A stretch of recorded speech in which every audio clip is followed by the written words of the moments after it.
नमस्कार दोस्तों, स्वागत है आपका आज की इस नई वीडियो पे। चलिए, 17 सितंबर की जो थर्ड शिफ्ट है वो हो चुकी है और इसमें जितने भी क्वेश्चन आपके पूछे गए हैं और जो रिपीट है उसको बिल्कुल व्याख्या के साथ आपके लिए लेके आया हूँ। तो चलिए शुरू करते हैं।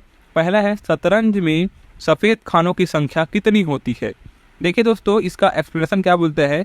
शतरंज की बिसात पर कुल कितना, जो कि उसके वो होते हैं ना, उस पर टोटल 64 खाने होते हैं, जिसमें 32 खाने सफ़ेद के और 32 किसके होते हैं, काले के होते हैं। और शतरंज की बिसात पर बने सफ़ेद और काले खानों की संख्या बराबर होती है। तो हमारे जानने की बात क्या है यहाँ पास कि शतरंज में सफ़ेद खानों की संख्या कितनी होती है, 32 होती है। याद रखिएगा दोस्तों, ठीक है। अगला है, ऑस्ट्रेलिया में आने वाले चक्रवात को किस नाम से जाना जाता है। देखिए, तो हमें ऑस्ट्रेलिया में जो हम चक्रवात को विली विलिज के नाम से जानते हैं, लेकिन अमेरिका में ही इसी को हरिकेन के नाम से जानते हैं और दक्षिणी प्रशांत क्षेत्र में इसे टाइफून के नाम से जाना जाता है। देखिए, एक ही क्वेश्चन में 3 प्रकार के आंसर आपको मिल गए। ऑस्ट्रेलिया में इसको विलिज करके नाम से जाना जाता है, अमेरिका में इसको हरिकेन के नाम से जाना जाता है और दक्षिण प्रशांत में इसको टाइफून के नाम से जाना जाता है। किसको? ऑस्ट्रेलिया में आने वाले चक्रवात को। ठीक है दोस्तों। अगला है, पीएम सम्मान निधि योजना में एक साल में कितने रुपए मिलते हैं। देखिएगा दोस्तों, प्रधानमंत्री किसान सम्मान निधि योजना के तहत पात्र किसानों को सालाना 6,000 रुपये की आर्थिक सहायता दी जाती है। आवेदन प्रक्रिया ऑनलाइन है, जिसमें आधार और बैंक विवरण अनिवार्य है। तो ये भी क्वेश्चन आपकी में पूछ सकता है कि पीएम सम्मान निधि योजना में क्या क्या चीज़ें लगती है। तो इसमें आधार और बैंक विवरण अनिवार्य है और सालाना इनको 6,000 रुपया आर्थिक सहायता के रूप में दी जाती है। अगला क्वेश्चन है, चुनाव आयोग की स्थापना कब हुई। तो ये हुई आपकी 25 जनवरी 1950 को चुनाव आयोग की क्या हुई, स्थापना हुई। ठीक है। अगला क्वेश्चन है, प्रो कबड्डी लीग की शुरुआत कब हुई। तो ये हुई थी आपकी, जिसको हम PKL की कहते हैं, ये हुई थी आपकी 26 जुलाई 2014 को। क्या हुआ, इसकी शुरुआत हुई किसकी, प्रो कबड्डी लीग की। याद रखिएगा दोस्तों। अगला क्वेश्चन है, पर्युषण पर्व किस धर्म से संबंधित है। तो देखिएगा दोस्तों, ये जो कि धर्म है वो जैन धर्म से जुड़ा है। इनका में महत्वपूर्ण त्यौहार है, यह जो कि पर्व है ये भाद्रपद महीने में मनाया जाता है और इसे पर्वों का राजा भी कहा जाता है। किसके धर्म में, जैन धर्म में। कौन सा, पर्युषण पर्व। याद रखिएगा दोस्तों, ठीक है। अगला है, मुक्केबाजी संघ का अध्यक्ष 2022 में किसे बनाया गया। तो ये बनाया गया आपका अजय सिंह को मुक्केबाजी संघ का अध्यक्ष 2022 में बनाया गया। अगला है, MPLEDS योजना की शुरुआत कब हुई। तो ये हुई थी आपकी 23 दिसंबर को 1993 को हुई थी। ठीक है।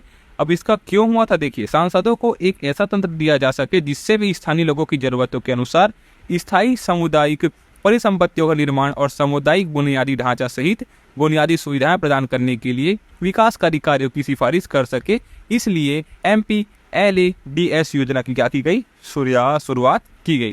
ठीक है दोस्तों।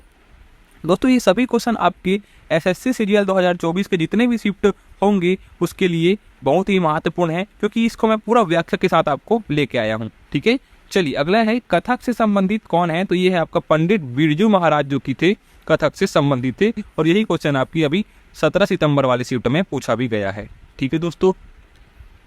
अगला है, प्रभा अन्य किस घराने से संबंधित है।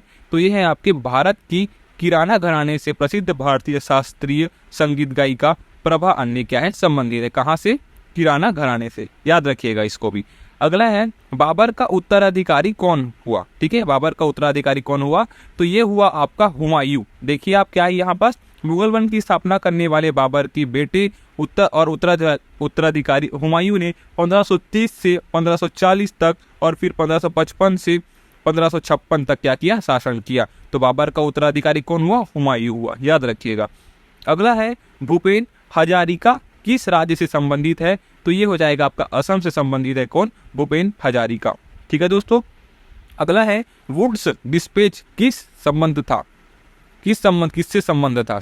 वुड्स डिस्पैच किससे संबंध था।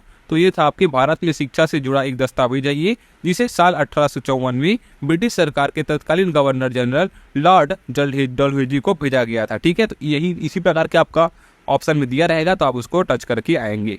ठीक है। अगला है, सरोद सम्राट किसे कहा जाता है। तो ये कहा जाता है आपका अमजद अली खान को सरोद सम्राट कहा जाता है। ठीक है। अगला है 2002 में किसे महाराष्ट्र भूषण अवार्ड मिला, तो ये मिला आपका भीमसेन जोशी को 2002 में क्या मिला, महाराष्ट्र भूषण अवार्ड मिला। अगला है दोस्तों इंदिरा पीपी बोरा किस नृत्य से संबंधित है, तो ये है आपकी क्षत्रिय नृत्य और ये कहाँ है, आपकी असम में। ठीक है दोस्तों। अगला क्वेश्चन है भारत में सबसे ज़्यादा हिंदू जनसंख्या कहाँ है, तो ये आपके ऑप्शन में डिपेंड करेगा कि आपका ऑप्शन क्या दिया गया है।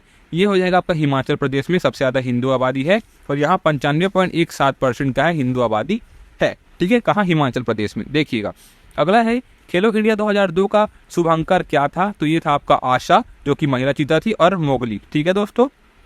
अगला क्वेश्चन है एनडीपी पाने के लिए जीडीपी में किसको घटाया जाता है, तो देखिए ये अर्थशास्त्र का क्वेश्चन है और इसमें हम मूल्य ह्रास को घटा देंगे जब जीडीपी में, तो हमें एनडीपी नेट डोमेस्टिक प्रोडक्ट जो कि है मिल जाता है। ठीक है दोस्तों। अगला है खजुराहो नृत्य किस राज्य से संबंधित है, तो है आपकी मध्य प्रदेश से और इसकी शुरुआत जो कि 1975 में की गई थी।